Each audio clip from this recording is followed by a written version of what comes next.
بسم اللہ الرحمن الرحیم۔ السلام علیکم، میں حافظ محمد راشد اور ہم آپ کو ماڈرن کراپ فارمنگ میں خوش آمدید کہتے ہیں۔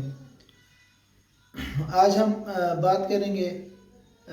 پیاز کی فصل کے اوپر کہ پیاز کی فصل کے اوپر کیا مسائل آ رہے ہیں یا کیا آ سکتے ہیں، اور اکثر دوست ہمارے جو ہے نا پیاز میں جو جڑی بوٹیاں ہو جاتی ہیں، خاص طور پر چوڑے پتے والی، اس پہ ہم بات کریں گے، اور نکیلے پتے والی ہوتی ہیں اس پہ، کیونکہ کازالیفاپیتھائل یا کینزو کا پروڈکٹ ہے پرسیپٹ، تو وہ ہو جاتا ہے اور پیاز کو کچھ نہیں ہوتا۔ لیکن جو چوڑے پتے والی ہے اس پہ جو ہے نا ہم زیادہ بات کریں گے، اور اس کو ہم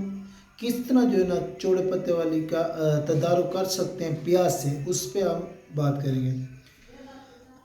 سب سے پہلے تو یہ، اگر جس دوست کی تقریباً 35 سے 40 دن کی پیاز کی فصل ہو چکی ہے، تو اس پہ جو ہے نا آپ آکسی فلورفن 40 ml فی ٹینکی کے حساب سے، مطلب اگر 4 آپ ٹینکی لگاتے تو 200 جو ہے نا یہ مور انف ہے۔ اس سے آپ زیادہ نہیں کریں گے، کیونکہ اسی 40 ml سے بھی آپ کے پیاز کو جو ہے نا اسٹریس آتا ہے، لیکن اس طرح اسٹریس آتا ہے کہ آپ کو 10 سے 12 دن بعد پیاز اپنی حالت میں واپس آ جاتا ہے، کھڑا ہو جاتا ہے۔ اگر آپ اس سے زیادہ جو ہے نا ڈوز کرنے کی کوشش کریں گے تو پھر وہاں پہ جو ہے نا مسئلہ آ جاتا ہے۔ تو یہ جتنا بھی تمام چوڑے پتے والی ہوں گی، اس میں وانڈویڑی آ جاتا ہے، اس میں دشاگ آ جاتا ہے، ادرس جو ہے نا جتنا بھی چوڑے پتے والی آتی ہیں، تو یہ آکسی فلورفن جو پروڈکٹ آپ کو ایکٹیو بتا رہا ہوں، زہر، یہ آپ کریں گے انشاءاللہ جو ہے نا آپ کا پیاز بھی بہتر ہو جائے گا، اور ساتھ ساتھ جو ہے نا آپ چوڑے پتے والی جتنے بھی جو ہے نا جڑی بوٹی ہوں گی اس سے آپ کنٹرول کر رہے ہیں۔ دوسرا جو کازالیفاپیتھائل ہے، وہ سن کراپ کے پاس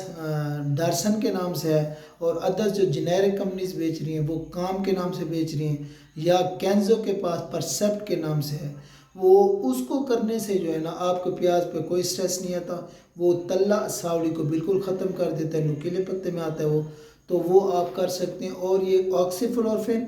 اور جو ہے نا آپ ڈارسن کا یا کام والا جو زہر ہے، یا کازالیفاپیتھائل یا پرسیپٹ جو ہے نا،